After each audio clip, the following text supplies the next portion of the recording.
और इनकी जो आशाएं हैं, आप सभी साथियों को अपना आशीर्वाद, पूर्ण आशीर्वाद दो। ज्यादा समय ना ले।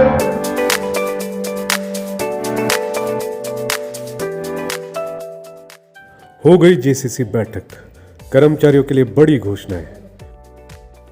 1 जनवरी 2022 से नए वेतनमान देने की घोषणा। 1 जनवरी 2016 से मिलेंगे लाभ।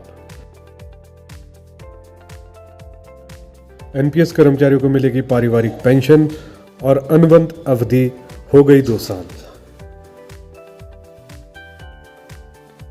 आइए देखते हैं जयराम ठाकुर द्वारा जेसीसी बैठक में क्या क्या और घोषणाएं की गई है। आज के इस जेसीसी की बैठक में मैं आप सबके बीच में जो प्रमुख चीजें जो हमारे ध्यान में आई हैं, जिसके समाधान की दृष्टि से हम आगे बढ़कर के हम काम करने के लिए बढ़ रहे हैं, मैं घोषणा करता हूं कि प्रदेश सरकार के कर्मचारियों को दिनांक 1/1/2016 से नए वेतनमान दिए जाएंगे।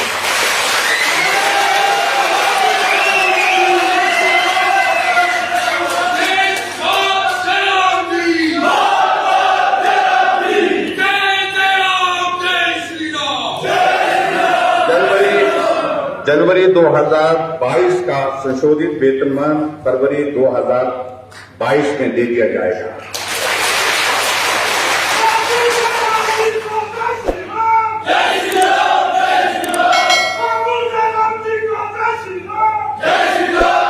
मैं प्रदेश के पेंशनों तथा पारिवारिक पेंशनों की पेंशन व अन्य सेवानिवृत्ति लाभों को भी दिनांक 1/1/2016 से संशोधित करने की घोषणा करता हूं। और इससे जो हमारे पेंशन भाई हैं, उनको निश्चित रूप से बहुत उत्साह होगा, उनको बहुत बड़ा एक लाभ इस दृष्टि से मिल रहा है।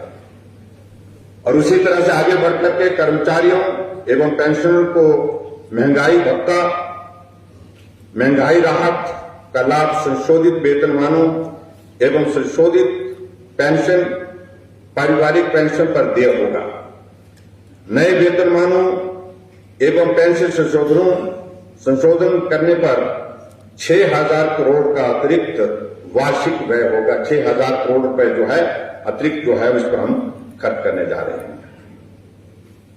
इसे आगे बढ़कर के नई पेंशन प्रणाली के अंतर्गत कार्यरत कर्मचारियों को केंद्र सरकार के कार्यालय ज्ञापन दिनांक 5/5/2009 के अनुरूप इनवैलिड पेंशन तथा फैमिली पेंशन दिनांक 15/5/2003 से देने की घोषणा करता हूं। यह एनपीएस से संबंधित एक बहुत महत्वपूर्ण मुद्दा था जो काफी लंबे समय से पेंडिंग था, और उस दृष्टि से हमने उस पर विचार करने के बाद ये निर्णय किया है कि इसको बहुत लंबित नहीं रखना चाहिए और ये बहुत आवश्यक है। और इस पर जो है जो खर्च होगा लगभग 250 करोड़ रुपए जो है अतिरिक्त व्यय इस पर व्यय होगा, ये भी मैं आपकी जानकारी के लिए यहाँ पर बताना चाहता हूं। इससे आगे बढ़कर के मैं यह भी घोषणा करता हूं कि कर्मचारी अनुबंध पर कार्य कर रहे हैं, उनके नियमितीकरण की अवधि को 3 वर्ष से घटाकर 2 वर्ष किया जाएगा।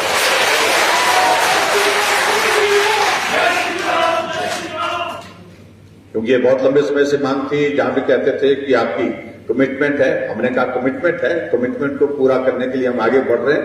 आज हम उस मुकाम पर पहुंचे, हमने आज पूरा किया और ये कॉन्ट्रैक्ट जो है 3 वर्ष से हमने 2 वर्ष तक करने का निर्णय ले लिया। मैं यह भी घोषणा करता हूं कि दैनिक वेतनभोगी कर्मचारी अंशकालीन जो हमारे पार्ट टाइम जल रक्षक तथा जल वाहक वर्ग की सेवाओं के नियमितीकरण दैनिक वेतनभोगी के रूप में परिवर्तित करने हेतु वर्तमान में निर्धारित अवधि को भी एक वर्ष कम किया जाएगा। ये भी मैं सबको उनको लाभ मिलेगा। एक वर्ष कम करने का निर्णय लिया। उक्त घोषणाओं के अनुसार दिनांक 30/9/2021 तक निर्धारित सेवा अवधि पूर्ण करने वाले पात्र कर्मचारियों के संदर्भ में निर्देश अलग से जारी किए जाएंगे। उसके लिए अलग से हम जारी अपने वो आदेश करेंगे, क्योंकि उसमें सारी चीजों को एग्जामिन करने के बाद सारी चीजों का ठीक तरह से उसमें व्यवस्थित ढंग से वो हो सके, उसके उस प्रकार से आदेश में कोई कमी ना रहे, कोई त्रुटि ना रहे, उस दृष्टि से इस पर विचार किया है। इसी प्रकार से विभिन्न विभागों में कार्यरत अधीक्षक ग्रेड 1 के पद नाम के परिवर्तन करने पर सैद्धांतिक सहमति भी देता हूं। इन प्रिंसिपल सहमति हमने इस पर दे दी।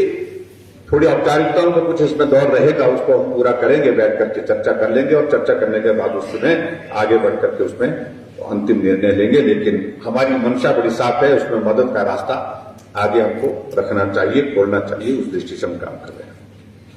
मैं लंबित चिकित्सा को प्रतिपूर्ति देयता को निपटाने के लिए अतिरिक्त 10 करोड़ रुपए जारी करने की भी यहां पर घोषणा करता हूं। जो हमारे मेडिकल रिइंबर्समेंट के लिए हमारे पास हमेशा रहते हैं, बिल की पेंडेंसी रहती है, तो उसके लिए ये राशि हमने जारी की।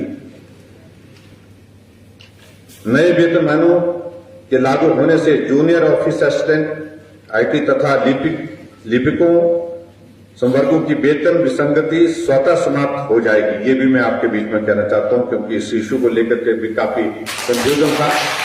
इस विसंगति को दूर करने की हमने बात कही है। इसके अतिरिक्त कर्मचारियों की अन्य मांगों पर सहानुभूतिपूर्वक विचार किया जाएगा। आवश्यकता अनुसार समिति का गठन भी किया जाएगा। ये भी मैं आपके बीच में कहना चाहता हूं। एक दो विषयों को लेकर के और भी बातचीत हमारे सामने आई है। एक तो जहां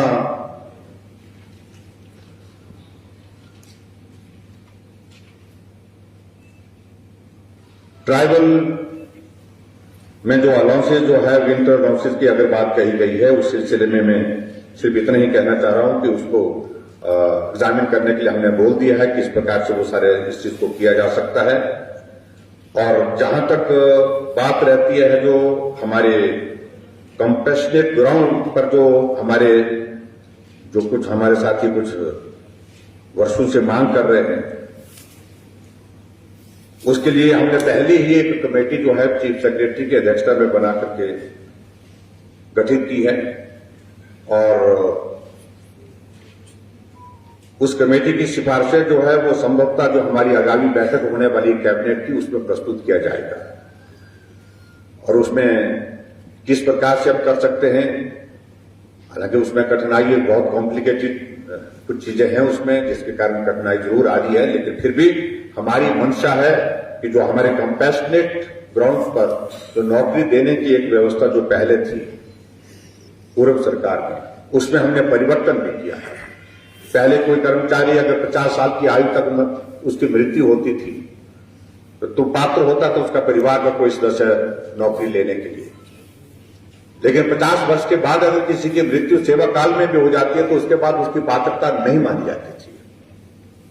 वो मुझे लगता कि एक बहुत बड़ी कमी थी उसमें। हमने सरकार आने के बाद निर्णय किया कि आदमी के मृत्यु जन्म आदमी के हाथ में नहीं है। ऐसी परिस्थिति में ये 58 साल के रिटायरमेंट तक हमको इसको सुनिश्चित करना चाहिए। रिटायरमेंट के एक दिन पहले भी, रिटायरमेंट वाले दिन भी, जिस दिन उसका अंतिम दिन है, उस दिन भी किसी व्यक्ति की मृत्यु होती है तो भी उसके परिवार को कंपैशनेट ग्राउंड के दायरे में लाना चाहिए। यह हमने, और उसके अतिरिक्त जो है दूसरा उसमें विषय था कि वहां उनको इनकम का जो क्राइटेरिया है, पहले हमने 2,25,000 किया, अब उसको 2.5 लाख किया है, 2 बार उसको इंक्रीज किया है।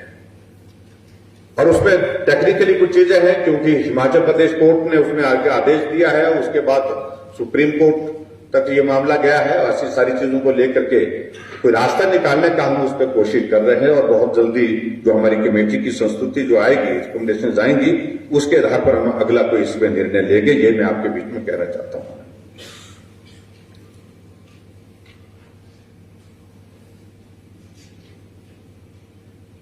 और इसके अतिरिक्त जो है एक और जो बात कही गई है, जो एलिजिबिलिटी का एक जिक्र हुआ, जो स्टेनोटाइपिस्ट और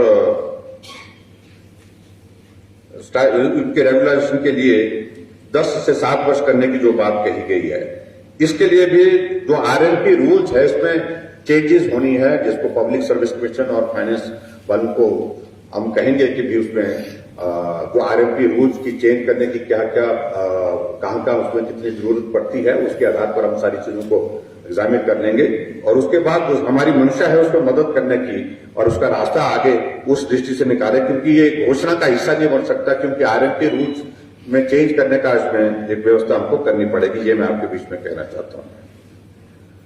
और उसी तरह से एक और भी बात कही गई है, जो ट्राइबल में हमारे जनजातीय क्षेत्र में जो डेली वेज और कॉन्ट्रैक्ट कर्मचारी हैं, तो उनको ट्राइबल अलाउंस के बारे में जो आई है, विंटर अलाउंस बोलते हैं जी, विंटर जो ट्राइबल अलाउंस की बात कही गई, अभी तक उनको वो नहीं दिया। इसके लिए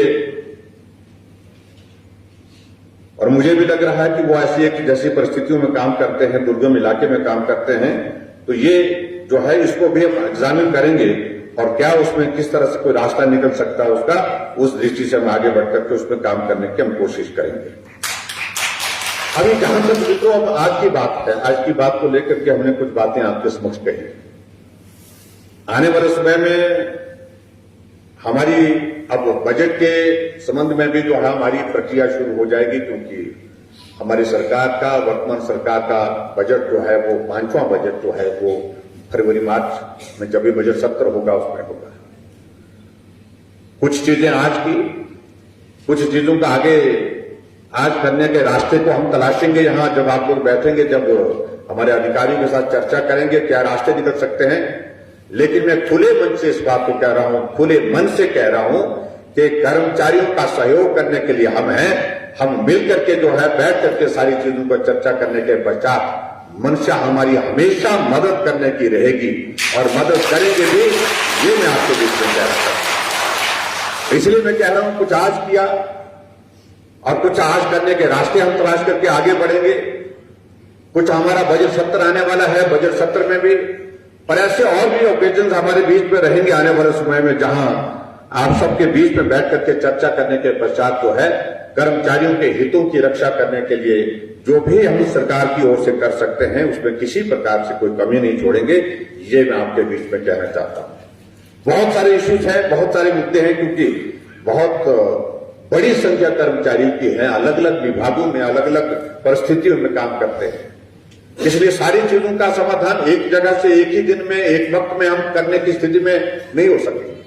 लेकिन हमारी ओर से जो क्रॉनिक इश्यूज हमने कहा है, जो ऐसे इश्यूज हैं जो बहुत क्रॉनिक इश्यूज है, लंबे समय से है और उनका समाधान हम इंतजार कर रहे हैं, कर्मचारी भाई हमारे, उनको हमको सॉर्ट आउट करना चाहिए और उसका समाधान का रास्ता क्या निकल सकता है।